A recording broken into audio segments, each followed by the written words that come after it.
Hello again and welcome back to another one. And today we have a couple of topics to cover, including a couple of updates and stories we covered in the past. For instance, remember when Lil Romeo called out his dad Master P a while back? They reportedly squashed their quote beef at the end of 2022, and we have more linked to talks about the 8 Mile sequel. If you recall, while Paul Rosenberg said nothing's planned in the Paul Pod episode with the writer of 8 Mile, Paul also added, never say never.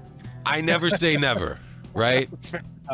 Never say never. Maybe there's a sequel one day. And TMZ recently caught up with Mekhi Phifer, and he spoke on this. Sometimes it's just best to leave it alone. Once you make a classic, no reason to fool around with it. He added that he probably believes it's never gonna happen, though he admitted that a sequel could be interesting, but revealed, I wouldn't be in it, and I'm sure Eminem wouldn't be in it either. So right now you could say that Scott Silver, who wrote 8 Mile and also The Joker, seems to be the only one who looks to be open to the idea of a sequel for 8 Mile. He even stated on the Paul Pod. Well, it's a character in a movie. What happened to M didn't have to happen to Rabbit. So right. You could make a movie with a different story. You know, there was a sequel many years before, but you're right, sort of where he is now and how old he is now and sort of what that would be. So there's that. And there was something in TMZ's report that got them called out by some on Twitter, when their report stated, since the film dropped in November 2002, Eminem's music career had its ups and downs, but he's still widely recognized as a hip-hop icon, and he was inducted into the Rock and Roll Hall of Fame this year. Some found this take hilarious since, overall Eminem has set the standard in the 21st century so far. A user expands, I have to laugh. They are talking about the best-selling artists of this century, laughing emojis. Please hire better journalists. And moving on, remember when we covered that Curtain Call 2 went #1 for hip-hop albums in the US recently? Well, producer Mark Batson reacted to this feat recently on Twitter. Blessed to be starting the year of 2023 production at #1 with Eminem.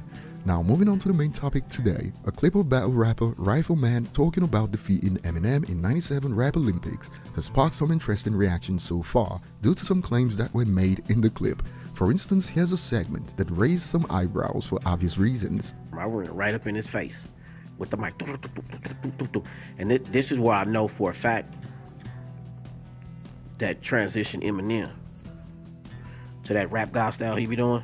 Because remember, hi, my name is, hi kids, would you like to come to something? Oh, that's how he really rapped. But then all that, I did that on them that night. I Uzi they whole shit up. You feel me? He was begging for me to stop and shit on the mic. And then I'm using the words, freestyling the shit he's saying. I'm using it against him. So as you heard, he takes credit for inspiring Eminem's fast flow rap god style. And so far, many on the internet are calling cap on the whole story. A user expands on Bitophobia was 95. So, confused face shrugs emoji. I don't think he can take credit for M's fast rapping, LOL. To which another user adds, to further that point, the song was originally recorded in '93-'94, so I know all that ish was cap, the whole stories. And since this is the first time many are hearing this version of the story on what happened in '97, some pointed it out, funny how this is the only person who said this about M I call bull crap. In fact, some are asking, so there's no footage of this happening at all? Which got this response, there is no footage to what he's describing, and all he said about M was cap. There is footage of M battling people in a row and destroying them, so M was phenomenal, not like he made it seem like M was just alright, dude line all the way through.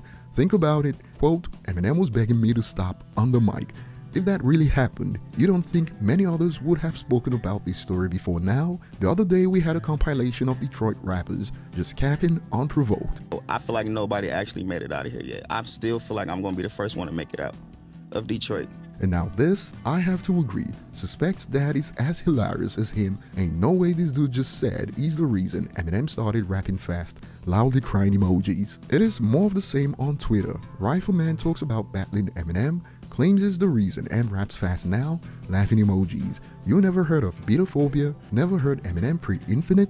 The fact that he used Rap God as an example tells you all you need to know about the story. Rap God dropped 2013, so basically Eminem waited 16 years to use his style that he was so impressed with as far back as '97. The whole story was incoherent in my opinion, and perhaps this is what's at play right now. Everyone claims to be a part of Slim Shady's villain origin story. It's funny because 99% of people hearing that interview would be rolling their eyes. In fact, some got creative in their replies. Talking about beating Eminem at this point in life, it's like saying you beat Kobe in Little League basketball, laughing emoji. It is certainly a wild story that would have been everywhere, since many people would have witnessed this happen if true. Think about it, who would forget it if they saw Eminem and his team begging Rifleman to stop destroying all of them? And the fast rap statement is even more ludicrous when Eminem's older material's been out there for decades. The user concludes, claim to fame is trying to claim you made M's rapping style, lol. You just know he been telling this story for 22 years. Share your thoughts below. Thanks for watching. Like and subscribe if you enjoy content like this, and see you on the next one.